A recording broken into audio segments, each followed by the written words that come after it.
गर्ग संहिता में लिखा है, एक रोटी घर में जब बहू बनाती है, गर्ग संहिता,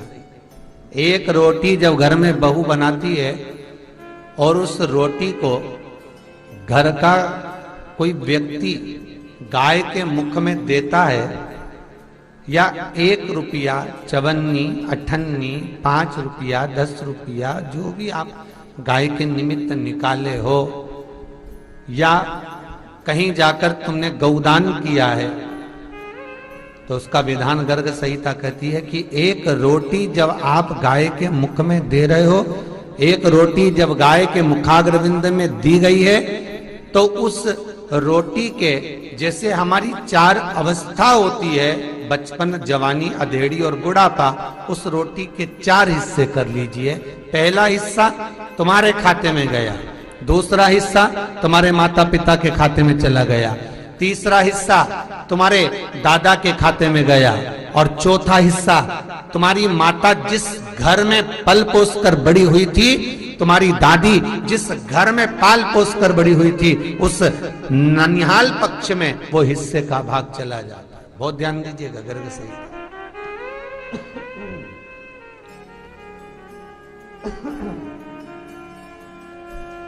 गर्ग संहिता।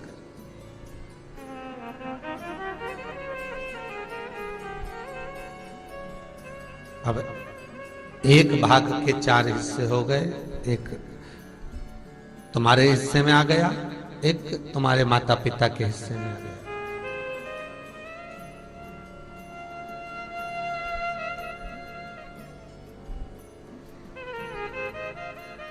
और सहज भाषा में समझ लो, बहुत अच्छी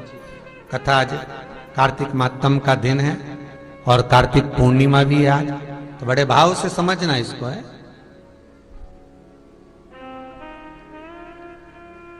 धेनु मानस कहती है, गीता प्रेस गौ अंक कहता है, बार बार बंद चालू हो रहा है, गीता प्रेस गोरखपुर का गौ अंक कह रहा है।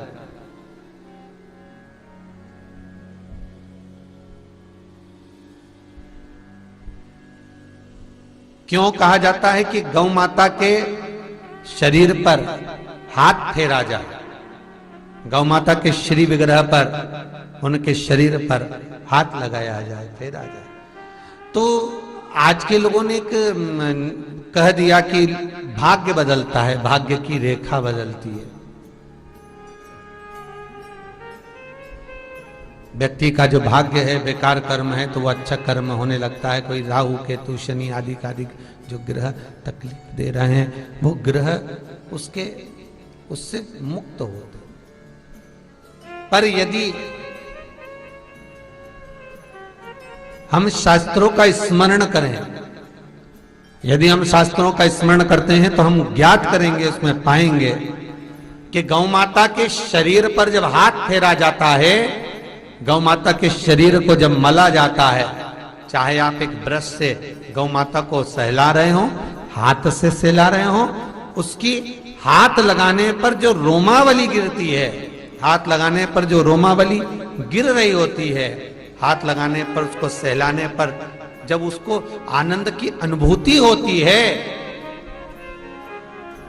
जो सुख मिलता है। किसी गाय को अगर गले पर हाथ लगाएंगे तो और गले को ऊंचा करेगी,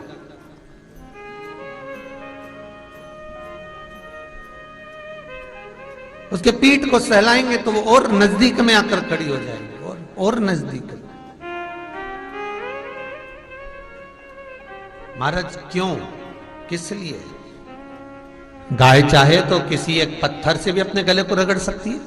गाय चाहे तो अपनी पीठ को किसी दीवार से भी रगड़ सकती है, पर गौ माता को ये जो दिया गया है संसार के मनुष्य को पुण्य प्रदान करने की रीत, कि कोई मनुष्य जब आपके शरीर को स्पर्श करेगा और आपके शरीर की रोमावली जब नीचे गिरेगी, जब रोमावली भूमि पर पड़ेगी और पड़ेगी, तो इसके कुल में, इसके ननिहाल पक्ष में, इसके ससुराल पक्ष में जितने भी इसके कुल में जीव होंगे, जो अधोगति आदिक में मरे होंगे, समाप्त हुए होंगे, उन जीवों का कल्याण, नरक से मुक्ति केवल ये रोमावली के कण ही प्रदान कर देंगे। मात्र सहलाने पर गौ माता के शरीर का स्पर्श, इतना सुख का भान हो जाता है।